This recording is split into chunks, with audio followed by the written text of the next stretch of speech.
ఇది లైన్ చూసారు కదా, ఇదంతా ఏంటంటే మనం వైట్ కార్డ్ ఉండి ఎవరికైతే 200 యూనిట్స్ది బిల్లు జీరో బిల్ రాలేదో వాళ్ళ కోసము.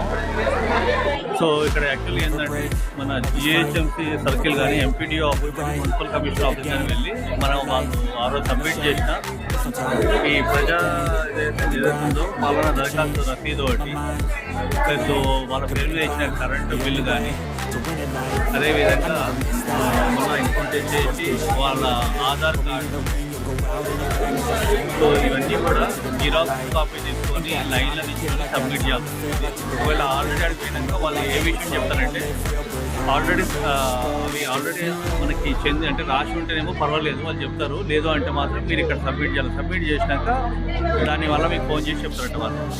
సో ఈ లైన్ చూస్తారు, ఇక్కడ లైన్ చూస్తారు.